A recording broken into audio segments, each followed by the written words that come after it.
J'ai essayé de traduire certaines des vidéos que j'ai créées en me basant sur les vidéos TikTok d'autres personnes, car ces vidéos semblent être mes vidéos les plus populaires. Cependant, comme tout le monde parle à des vitesses différentes, le son ou les voix ne correspondent pas. Par conséquent, j'arrêterai de traduire ces vidéos si les gens ne les aiment pas, ou si cela devient trop de travail. À la fin, j'ai fourni 6 vidéos TikTok qui prouvent les résultats de ce que je vais dire. Cependant, dans cette partie de la vidéo, je montre la ville de Matteson, Illinois, qui est une ville américaine entièrement noire. Je pense que les gens préfèrent regarder autre chose qu'un type qui parle. En 1990, j'avais un ami nommé Norman, qui est noir, et à 32 ans, il gagnait finement sa vie. Cela lui permettait de s'habiller mieux qu'à l'université, de conduire une belle voiture et d'acheter une maison. Dans les années 80 et 90, il était difficile d'acheter une maison car le taux d'intérêt d'un prêt hypothécaire était de 10%. Les filles qui ne voulaient pas accorder l'heure à Norman à l'université utilisaient leur propre argent pour venir en avion depuis d'autres États, juste pour passer du temps avec lui. En 1984, lorsque mon ami Jimmy, âgé de 28 ans et de race blanche, a acheté une Porsche, il m'a dit ce qui suit. Todd, il ne nous regarde pas, il regarde la voiture. Quand il se charge de vous, il se charge vraiment de la voiture et vous êtes juste là pour la balade. En 1993, j'ai rendu visite à mon frère à Seattle et nous roulions dans une Jaguar, et il m'a dit la même chose. J'ai reçu des centaines d'histoires comme celle-ci de la part d'hommes noirs, blancs, latinos et asiatiques. Ainsi, rien n'a changé. Rien n'est différent aujourd'hui par rapport à ce qu'il était à l'époque. Maintenant, toutes les filles rencontrent un Norman ou un Jimmy un week-end, et couchent avec lui le week-end suivant. Après, Jimmy ou Norman n'appelait jamais. Alors la fille trouvait un autre Jimmy ou Norman, et le cycle recommençait. Dans les années 80 et 90, toutes les filles qui n'étaient pas choisies par un Tyrone ou un Chad le vendredi ou le samedi, se retrouvaient dans un bar le dimanche, toutes seules.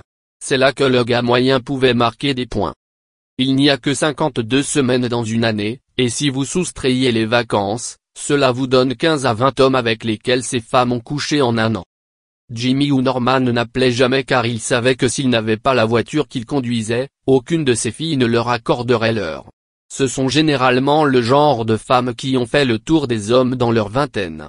Alors maintenant, c'est au tour de Jimmy ou Norman de faire le tour des femmes. Par la suite, à cause du ressentiment, Jimmy ou Norman font les mêmes choses qu'on leur a faites quand ils avaient une vingtaine d'années. Jimmy et Norman se sont tous deux mariés dans les années 90, et sont tous deux encore mariés et ont des enfants aujourd'hui. Jimmy et Norman se sont mariés au milieu de la trentaine et les deux hommes ont épousé des femmes qui avaient une vingtaine d'années. Plus un homme vieillit, plus il y a de femmes célibataires par rapport aux hommes célibataires. De plus, certains hommes séduisants plus âgés peuvent attirer des femmes de 20 ans. Dans les années 80 et 90, en discutant avec mes amis et en les aidant à résoudre leurs problèmes de drague, j'ai appris ce qui suit. Beaucoup de gars sympas ont du mal à trouver une fille jusqu'à ce qu'ils commencent à gagner de l'argent. Pour cette raison, beaucoup de filles que nous rencontrons ont eu beaucoup plus de partenaires sexuels que les gars sympas. De plus, le fait qu'il semble que les femmes ne s'intéressent à nous que lorsque nous commençons à gagner de l'argent crée du ressentiment chez le gentil garçon. La plupart des gars sympas préféreraient avoir une fille qui a eu une expérience de rencontre similaire à la nôtre. Moins de 10, dont la plupart proviennent d'une relation.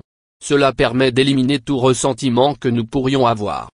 Comme le dit le dicton, le gentil garçon finit toujours par avoir la fille. Cependant, nous réalisons ce que nous obtenons, et nous n'en voulons pas. La plupart des gars sympas n'ont pas beaucoup de partenaires. Personnellement, je peux compter et me souvenir de toutes les femmes avec lesquelles j'ai couché. Je connais beaucoup de femmes qui ne se souviennent pas de tous les hommes avec lesquels elles ont couché. Les femmes ont 4 catégories d'hommes.